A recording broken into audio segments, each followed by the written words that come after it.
तो जो हमारा पहला न्यूमेरिकल है, इस न्यूमेरिकल को पहले मैं पढ़ता हूं, आप ध्यान से सुनिए। क्वेश्चन कह रहा है कि प्रकाश के दो कला संबद्ध स्रोत जिनकी तीव्रताओं का अनुपात 100:1 है, व्यतिकरण फ्रिंजें उत्पन्न करती है। फ्रिंजों की अधिकतम एवं न्यूनतम तीव्रताओं का अनुपात ज्ञात कीजिए। क्वेश्चन को बड़े हमने आराम से पढ़ लिया। अब ये क्वेश्चन किससे रिलेटेड है? निश्चित रूप से क्या है? व्यतिकरण से रिलेटेड है। यानी कोई दो कला संबद्ध स्रोत हैं, ठीक है ना, तो जिनसे जो प्रकाश आ रहा है आपके, उनकी तीव्रता है, ये 100:1 क्या है? जो आपके प्रकाश आ रहा है स्रोत से, उनकी तीव्रताओं का अनुपात है। जो प्रकाश आएगा उसकी कुछ ना कुछ तीव्रता तो होगी, ठीक है ना। जो हमने y1 y2 की बात की थी, तो उसके आयाम a1 a2 थे। हमने जब इनिशियल में मैथमेटिकल डेरिवेशन किया तब क्या लिखा था? y1 y2 या a1 या a2 और आगे जो भी मान थे, तो ये a1 a2 क्या थे? उस तरंग के या स्रोत से जो तरंग प्राप्त हो रही थी उसके आयाम थे। और a1 स्क्वायर क्या हो जाएगा? a1 स्क्वायर हो जाएगा इस स्रोत से जो प्राप्त तरंग है उसकी तीव्रता, और a2 स्क्वायर हो जाएगा इस तरंग जो जिस स्रोत से प्राप्त हो रही है उसकी तीव्रता। तो आपको क्या पता चल गया कि दो स्रोत हैं जिनकी तीव्रताओं का अनुपात आपको दे रखा है, और जब इनमें व्यतिकरण होगा तो निश्चित रूप से क्या मिलेगी? फ्रिंजें मिलेगी। अब ये फ्रिंजें क्या है, अभी थोड़ी देर बाद आपको पता चलेगा। जब हम यंग डबल स्लिट एक्सपेरिमेंट करेंगे तब आपको पता चलेगा। मैं बेसिक आइडिया दे देता हूँ। इसका मतलब क्या है कि जब कभी आप एक्सपेरिमेंट परफॉर्म करोगे तो प्रकाश स्रोत जाएगा, उनमें व्यतिकरण होगी, और जब आप लैब में इस प्रकार के एक्सपेरिमेंट संपन्न करते हो तो जो स्क्रीन होती है आपकी, स्क्रीन पर्दा, वहां पर आपको क्या मिलता है? कुछ स्पॉट्स मिलते हैं, ब्राइट डार्क, इस प्रकार से अल्टरनेट स्पॉट मिलते हैं। उन्हीं को हम क्या कहते हैं? फ्रिंजे कहते हैं। और उसको हम फ्रिंजे भी कहते हैं, और उसको इंटरफेरेंस पैटर्न भी कहते हैं, व्यतिकरण प्रतिरूप। उसको हम क्या कहते हैं? व्यतिकरण प्रतिरूप, ठीक है। उसमें और व्यतिकरण के अंतर्गत आपको ये भी पता है, जब हमने गणितीय विश्लेषण किया था तो उसके अंतर्गत हमने क्या देखा था? कुछ कंडीशंस निकाली थी कि फाई के या डेल्टा के इस मान पर आपको क्या मिलती है? तीव्रता अधिकतम मिलती है या आयाम अधिकतम मिलता है, और फाई के इन मानों पर तीव्रता न्यूनतम या आयाम न्यूनतम मिलता है, जिसको हमने क्रमशः संपोषी और विनाशी व्यतिकरण की संज्ञा भी दी थी। ये मैंने थोड़ा बहुत बता दिया। अब इस क्वेश्चन को कैसे करना है आप ध्यान से सुनिए।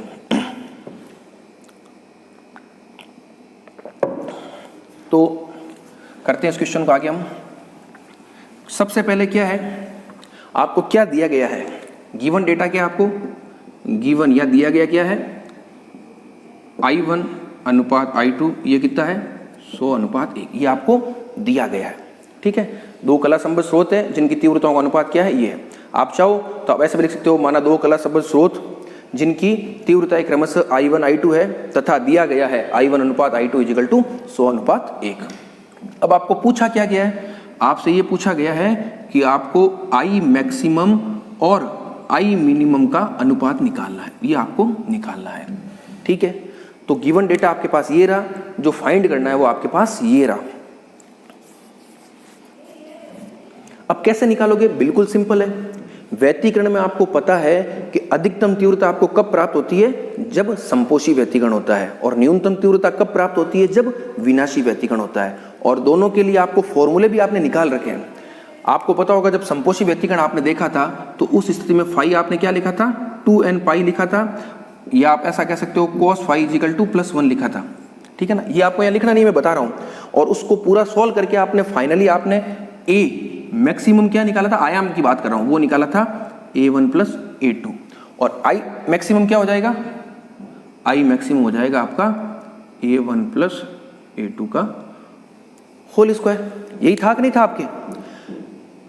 और ये तो आपने क्या निकाला? a मैक्सिमम और I मैक्सिमम आयाम के पदों में। ये किन पदों में है? In the terms of amplitudes.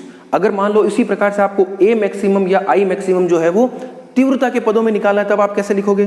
तो ये देखिए, आपको पता है जो I1 है वो क्या है? a1 स्क्वायर के समानुपाती है, और I2 है वो a2 स्क्वायर के समानुपाती है। तो इससे मैं I मैक्सिमम क्या लिख सकता हूं? I मैक्सिमम को क्या लिख सकता हूं? a1 क्या हो जाएगा? √I1, ये लीजिए, √I1 + √I2 का होल स्क्वायर। तो ये आपके क्या आ गया? I मैक्सिमम आ गया। ये मैंने क्यों लिखा है? क्योंकि हमें जो गिवन डेटा है वो आयाम के पदों में नहीं, वो किसके पदों में है? तीव्रता के पदों में है। तो एक फॉर्मूला तो आपके ये काम आ जाएगा, इक्वेशन नंबर 1। उसी प्रकार से मैं कोई दूसरा फॉर्मूला काम में लेना चाहूँ I मिनिमम के लिए, तो I मिनिमम के लिए आप क्या जानते हो? आपने जो फॉर्मूला निकाला था A मिनिमम का, वो क्या था? a1 - a2, या I मिनिमम a1 - a2 का होल स्क्वायर। और इसको अगर आप तीव्रता के पदों में लिखना चाहो तो क्या हो जाएगा? तीव्रता के पदों में हो जाएगा I1 root I1 minus root I2 का होल स्क्वायर। ये आपकी इक्वेशन नंबर क्या हो गई, 2 हो गई। ठीक है, अब आपको निकालना क्या, आई मैक्स अनुपात आई मिनिमम, तो इन दोनों का अनुपात निकाल लीजिए। दोनों आपके पास फॉर्मूले भी हैं और I1 I2 के आपके पास मान भी है, तो चलो निकाल लेते हैं। अतः अधिकतम और न्यूनतम तीव्रताओं के अनुपात को निम्न प्रकार लिखा जा सकता है। चलो मैं लिख देता हूं। ठीक है, आपको ये मैक्सिमम वगैरह नहीं लिखना, न्यूमेरिकल में जो चीज सिर्फ दे रखी है वो तो मैंने समझाने के लिए, फर्स्ट न्यूमेरिकल था इसलिए मैंने समझाने के लिए पूरा लिखा है। आप केवल करोगे क्या, वापस सुन लीजिए। आप लिखोगे गिवन I1 अनुपात I2 इक्वल टू 100 अनुपात 1। वी वांट टू फाइंड, हम ज्ञात करना चाहते हैं आई मैक्सिमम अनुपात आई मिनिमम। अब आगे क्या लिखोगे, हम जानते हैं, आप क्या जानते हो, I maximum is equal to root I1 plus root I2 का होल स्क्वायर तथा I minimum is equal to root I1 minus root I2 का होल स्क्वायर। ये आप जानते हो। उसके बाद बस इसको अप्लाई कर दीजिए। तो ये लीजिए आई मैक्सिमम अनुपात I minimum root I1 plus root I2 का whole square upon root I1 minus root I2 का होल स्क्वायर। अब मैं इसको I2 ऊपर भी बाहर दोनों जगह कॉमन ले लेता हूँ, तो ये क्या हो जाएगा, देखो root I1 upon I2 plus 1 का होल स्क्वायर और root I1 upon root I2 minus 1 का होल स्क्वायर। रूट I2 ऊपर भी, रूट I2 नीचे भी कैंसिल हो जाएगा। और I1 अपॉन I2 ये आपको दिया गया है। I1 अपॉन I2 कितना दिया गया है, 100 अनुपात 1। तो I1 अपॉन I2 क्या हो जाएगा, 100 अनुपात 1 या 100 लिख सकता हूँ, 100 प्लस 1, सॉरी रूट में, और ये भी रूट 100 माइनस 1। तो रूट 100 क्या हो जाएगा, 10 प्लस 1 और 10 माइनस 1 का होल स्क्वायर। तो फाइनल आंसर आ जाएगा 10 प्लस 1 11 का स्क्वायर 121 और 9 का स्क्वायर 81। तो ये आपके क्या आ गया finally, I maximum upon I minimum का अनुपात। ये आपका क्या है, आंसर है 121/81। तो इस प्रकार से आपको सॉल्व करना है और ये वेरी इंपॉर्टेंट है। वापस बता रहा हूं, ये क्वेश्चन वेरी इंपॉर्टेंट है आपके बीएससी के एग्जाम में, तो निश्चित रूप से हर बार ये आता ही आता है। इसके अलावा कॉम्पिटिटिव एग्जाम में भी एकदम जनरल क्वेश्चन के रूप में ही आता है और कई बार बच्चे इसको गलत भी कर देते हैं। ठीक है ना, लेकिन अब आपको मेरे हिसाब से पूरा समझ में आ गया होगा। अब हम क्या करते हैं, इसी प्रकार का एक न्यूमेरिकल और करके देखते हैं, तब आपके और कॉन्सेप्चुअल क्लैरिटी बन जाएगी। तो अगला न्यूमेरिकल हम देखते हैं, वो क्या है, वो भी बिल्कुल इजी है, उसको आपको आराम से पढ़ना, बिल्कुल सेम है लेकिन हम प्रैक्टिस कर लेते हैं एक बार। तो इस क्वेश्चन को पढ़िए, आप क्या कह रहा है, ये कह रहा है 2 कला संबद्ध स्रोतों जिनके आयामों का अनुपात 9:1 है को व्यतिकरण फ्रिंजें उत्पन्न करने के लिए उपयोग में लाया जाता है। फ्रिंजों की अधिकतम एवं न्यूनतम तीव्रताओं का अनुपात ज्ञात कीजिए। सिमिलर टाइप का क्वेश्चन है। इससे पूर्व क्वेश्चन में आपको जो स्रोत थे उनकी आवृत्तियां दी गई थी, आवृत्तियों का अनुपात दिया गया, तीव्रताओं का अनुपात दिया गया था, और इस क्वेश्चन में आपको उस स्रोत के आयामों का अनुपात दिया गया है। पूछा वही है, अधिकतम और न्यूनतम तीव्रताओं का अनुपात। तो बिल्कुल ईजी है। वहां पर आपने जो आई मैक्सिमम और आई मिनिमम के लिए फॉर्मूला काम में लिया था वो तीव्रता के पदों में लिया था, और यहाँ पर आप किस में ले लोगे, आयाम के पदों में ले लोगे। वेरी इजी है, मैं इसको सॉल्व कर देता हूँ। और एक इंस्ट्रक्शन कॉमन में देना भूल गया आपको, हालांकि मुझे ये पहले देना चाहिए था, कि जब भी मैं न्यूमेरिकल इस तरह से सॉल्व करवाऊँ, चूंकि टॉपिक तो आपके पढ़ा हुआ है, तो मैं तो इसको पूरा सॉल्व करूंगा, लेकिन आपकी क्या जिम्मेदारी होगी, अगर सीरियसली आपको इस प्लेटफॉर्म को यूज करना है तब आप क्या कीजिए, न्यूमेरिकल को पढ़िए, वीडियो को पॉज कीजिए और पहले इसको खुद करने का प्रयास कीजिए। ठीक है, जो भी आपके पास संचित ज्ञान है, जो भी आपने सीखा है, उसके आधार पर खुद करने का प्रयास कीजिए। फिर करने के बाद इसको आप रुक जाइए, फिर वीडियो को ऑन कीजिए और इसको देखिए।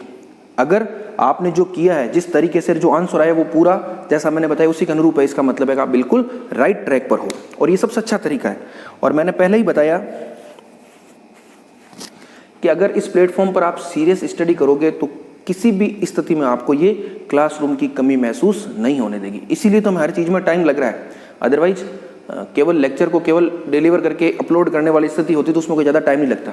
जो ये लेक्चर जैसे मैं इतना बोल के बता रहा हूँ, उतने बोलने की आवश्यकता नहीं, मैं सीधा सॉल्व करता, आप उतार लेते, उससे कोई मतलब नहीं है।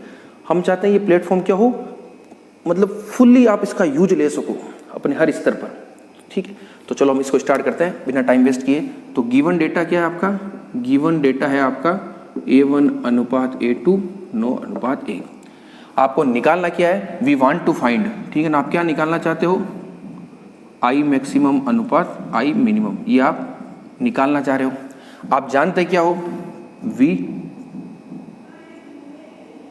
नो दैट, क्या जानते हो, I maximum is equal to A1 plus A2 का whole square and I minimum is equal to A1 minus A2 का होल स्क्वायर। तो चलो बस करते हैं, I maximum upon I minimum A1 plus A2 का होल स्क्वायर, वेरी इजी है, कुछ नहीं करना है, बस सिंपल है एकदम। A2 बार ले लीजिए, तो A1 अपॉन A2 प्लस 1 का whole square, A1 upon A2 minus 1 का whole square. A1 upon A2 का मान क्या है, 9 अनुपात है क्या, 9 लिख दूँ, 9 प्लस 1 अपॉन 9 माइनस 1 का होल स्क्वायर, 10/8 का होल स्क्वायर। इसको हम अगर कैंसिल करते हो तो 5 और 4 25/16। तो ये आपका क्या आ गया, आंसर आ गया। तो इस स्थिति में आपके आई मैक्सिमम और आई मिनिमम का अनुपात कितना आ गया, 25/16। बिल्कुल इजी है, ठीक है ना, लेकिन जरूरी है, न्यूमेरिकल प्रैक्टिस जब तक हम हाथ से नहीं करेंगे तब तक हमें वो मजा नहीं आएगा। बिल्कुल हम खूब सारे न्यूमेरिकल प्रैक्टिस करने वाले हैं। अभी तो थोड़ा धीमा काम हो रहा है क्योंकि आप धीरे धीरे क्या कर सको, उसके साथ अपने सामंजस्य को बैठा सको। जब आपका एक बार इस प्लेटफॉर्म पर पढ़ने का सामंजस्य बैठ जाएगा तब ये काम बहुत फास्ट होगा। कुछ दिनों में जब हमारे और टॉपिक हो जाएंगे तब जितने टाइम पीरियड का ये लेक्चर है उतने टाइम पीरियड में मैं कम से कम आपको 5 से 7 न्यूमेरिकल सॉल्व करवा दूंगा। अभी तो सिर्फ 2 बार, वो भी इजी, टिपिकल न्यूमेरिकल भी मैं 5 से 7 सॉल्व करवा दूंगा, लेकिन वो जैसे जैसे समय बीतेगा तब आपके होता जाएगा। तो इन दोनों न्यूमेरिकल को आप आराम से देखना। और इस लेक्चर को मैं यही समाप्त करता हूँ। ये न्यूमेरिकल प्रैक्टिस की हमारी पहली क्लास थी। इस प्रकार के सेशन आगे चलता रहेगा और फिर अब अगले लेक्चर में हम नया टॉपिक लेंगे, कंटिन्यू हमारा करेंगे। Thank you.